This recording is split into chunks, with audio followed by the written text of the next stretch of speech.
Welcome to the Rugby Obsession Deep Dive. Look, I'm going to be honest with you right out of the gate here. Yeah, you usually are. Well, usually when a coach gets sacked, especially from a job as high profile as the All Blacks, they kind of just disappear for a bit. Right, they go on a sabbatical or climb a mountain. Or write a memoir, exactly. Right. But today we are talking about a guy who, frankly, does not do quiet.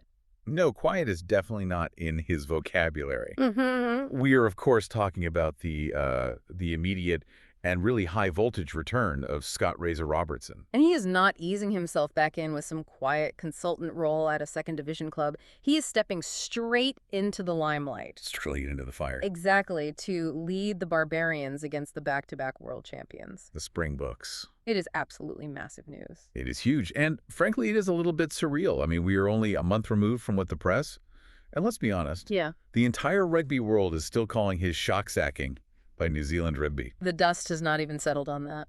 It hasn't. Yeah. And yet here he is, assembling what looks like an Avengers-level coaching ticket to take on the Bergs. It feels like a movie script, doesn't it? You really could not write this comeback story any better. You couldn't. But before we get carried away with the storylines, because believe me, there are some incredibly spicy storylines in the sources today. Oh, definitely. We have a job to do. Our mission today is to unpack exactly what the source material is saying about this tour. Right. We need to look at the dream team coaching staff he's built. You need to analyze that massive showdown waiting for him. And really figure out how they plan to pull this off. Exactly. And hey, if you are loving this breakdown and you want to ensure you are always the smartest person in your rugby group chat, you need to subscribe to Rugby Obsession right now. Hit that button. Yeah, hit subscribe so you never miss an update on the rugby world because things are moving incredibly fast. So let's start with the headline news. Scott Robertson is the new head coach of the Barbarians. Okay, let's unpack this for you. For the uninitiated or maybe just the casual fan, why does this matter so much? Is this just a fun runaround? Well, it's both, and that is sort of the paradox of the Barbarians. On one hand, yes, it is an invitational side. Right. It's about the spirit of the game, playing with flare socks down, having a beer afterwards. It is an honor, not a job. Which is a big distinction. It is. Robertson actually said in the announcement that the Barbarians brings the rugby world together, and it's special to be a part of it. Which sounds really lovely and poetic. It does. But let's look at the context here. This is his first role since being fired. Yeah, the ultimate comeback. If he goes out there and just treats it like a holiday, that is fine. Yeah. But if he constructs a team that plays beautiful winning rugby against the world champions. That sends a very loud message. Exactly. It's a way of reclaiming his narrative immediately. That is a really interesting point. It is almost like he is proving that his style still works at the highest level. Precisely. And the Barbarians environment is arguably the perfect petri dish for Razor. Because of the culture. Right. You know, there was that comment in the sources from a former Wallaby. Oh, the one about his attitude. Yes. They suggested that Robertson's attitude is actually more Aussie than Kiwi. Which I'm sure went down wonderfully in Christchurch. I'm sure they loved it. But the point the source was making is that Robertson is expressive. He's open. Breakdances. He breakdances. That loose energy can sometimes rub traditionalists the wrong way in a high-pressure environment. Like the All Blacks setup. Right. But for the Baa-Baas, it is absolutely perfect. So he is totally in his element, but he hasn't come alone.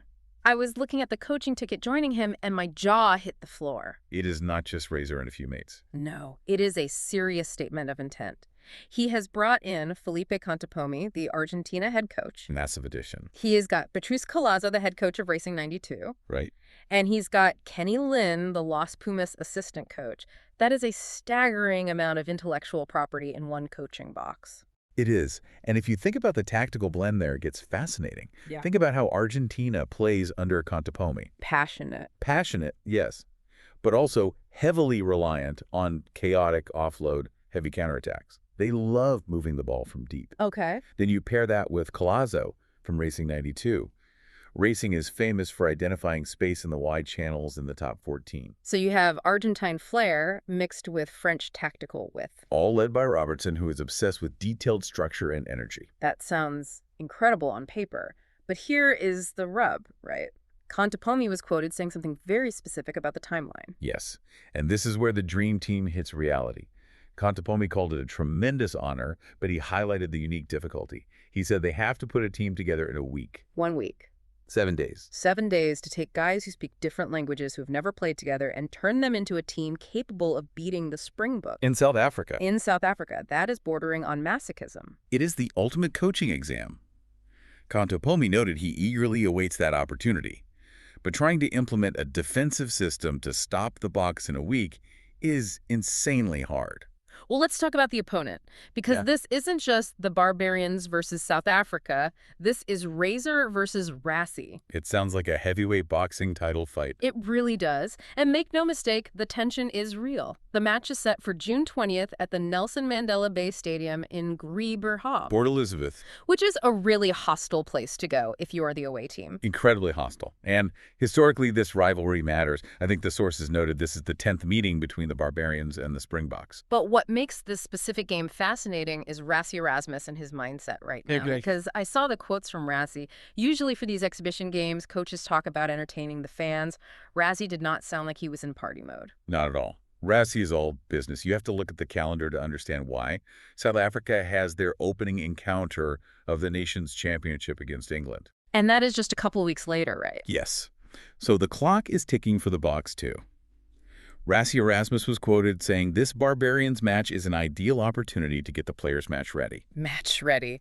That sounds like code for we are going to absolutely smash them. It sounds like code for we're going to stress test our systems violently. Rassie emphasized focusing on structures and getting into a test match mindset early in the new season. So he's not sending the boys out to throw 50 passes. No, he wants to see if his defensive alignment works. He wants to see if their kick chase is accurate.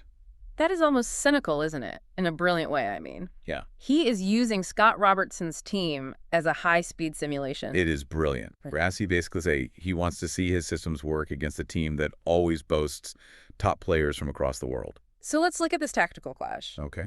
On one side, you have the Boks, rigid, structured physical trying to simulate a test match. And on the other side, You have Razor Contepomi and Colazo with a team that has been together for 5 days.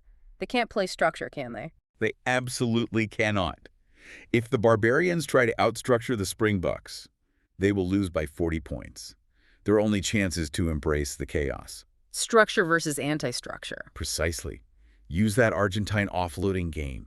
Use that French flair. Move the ball to where the Boks simply aren't. And if Razor pulls that off, if he beats the world champions in their own backyard with a scratch team, the narrative around his sacking gets even louder. It would be deafening. Look, before we get into the surrounding chatter on this tour, I want to take a quick second to remind you, if you're loving this deep dive, make sure to hit subscribe on Rugby Obsession right now. You do not want to miss what comes next. No, you really don't. So let's widen the lens. We talked about the game in South Africa, but the tour does not end there. No. The circus packs up and flies north. Right to the UK. After the South Africa clash, they play on June 27th. At the Allianz Stadium, Twickenham. To face Wales. And this is a doubleheader, right? Yes, and that is a great detail from the sources. The Barbarians women's team will also be playing Wales on the same day. It is a proper festival of rugby. And for the fans listening, it is actually quite accessible. I saw the ticket availability context in the reports. Yeah, tickets are starting from around R250 in South Africa. And for the UK leg, they start from £40, which is incredible value to see a Scott Robertson-led super team. It really is. But let's get back to the political undercurrents of this tour. Oh, yes. The spice. Because while the games are friendly, the background noise is anything but friendly. And right here, we need to be very clear with you, the listener. The sources contain some politically charged commentary and theories. We are absolutely not taking sides or endorsing these viewpoints. Right, we are purely reporting impartially on the content provided in the source material to give you the full picture. Exactly. So with that said, you are referring to a certain Mr. Eddie Jones? Among others, yes. Yeah. The sources highlighted some very specific comments from Eddie Jones regarding Robertson's situation. And true to form, he did not hold back. He never does. What was his angle? He was slamming New Zealand rugby. He explicitly blamed player power for Robertson's previous sacking. Player power. That is a heavily loaded phrase. It is incredibly loaded. The source quoted him suggesting the board was weak as water for allowing player influence to dictate the coaching outcome. Wow. So by saying that he is essentially painting Razor as a victim, a strong coach who was pushed out because the players ran the asylum. Exactly. It adds a whole layer of sympathy for him going into this Barbarians tour. But there is another narrative in the sources involving Rassie Erasmus. The conspiracy theories. We have to call them that because we're just reporting what the sources suggest. There are swirling narratives suggesting Rassie Erasmus may have leaked misinformation regarding Robertson's sacking. Wait, why would the South African director of rugby be involved in the All Blacks' internal politics? That is the big question. The theory in the sources is that destabilizing your biggest rival is simply part of the game. If Rassie did leak misinformation, or even if people just believe he did, it adds a psychological edge to this upcoming match that goes way beyond rugby. It turns it into a grudge match. If Razor believes Rassie had a hand in the chaos surrounding his exit, that handshake in Port Elizabeth is going to be incredibly frosty. Extremely frosty. And remember, Rassie is the master of mind games. He knows that all this chatter puts pressure on Robertson. It's 4D chess. It always is with those two. Yeah. And that is why this isn't just an exhibition. You have the Aussie attitude of Robertson, the test mindset of Erasmus, the accusations of leaks, the commentary from Eddie Jones. It's a soap opera with tackling. It really is. And in the middle of it all, poor Wales are waiting at the end of the tour wondering what hit them. Well, Wales are in a rebuilding phase themselves. Facing a Barbarian side that has just gone through the fire against the Springboks is going to be a massive test for them. Absolutely. So bringing it all back to the mission of this deep dive, what are we actually going to see when these teams run out? I think we are going to see a Scott Robertson team playing with a massive chip on its shoulder. A huge chip. He has the coaching staff in Contepomi and Colazo to create something beautiful. But the challenge is synthesizing all that brilliance in 1 week. If anyone can do it, it's probably Razor. He connects with players so well. And for the Barbarians, connection is everything. You don't have time for complex playbooks. You need belief. But Rassie sells structure, and usually in rugby, structure beats vibes. Usually. But the Barbarians exist to prove that rule wrong. That is the magic of it. Well, we have covered a lot of ground today. We have looked at the return of a sacked supercoach returning with a vengeance. We've got the Dream Team coaching staff. And a collision course with the world champions. Now I want to turn this over to you. What do you think of Razor's return? Yes, and more importantly, who would you pick for his Barbarian squad? Oh, I love that question.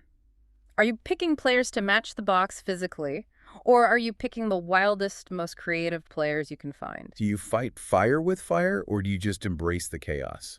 Let us know. Drop your fantasy Barbarian selections in the comments. Tell us who you think wins the tactical battle between Razor's chaos and Rassie's structure. We really want to read those. Before we sign off, this is your final reminder. Make sure to subscribe to Rugby Obsession. Do it right now so you don't miss any of our upcoming coverage. You won't want to miss the fallout from this tour. Absolutely not. Thank you for listening to the Rugby Obsession Deep Dive, and we'll look forward to you listening to our next episode.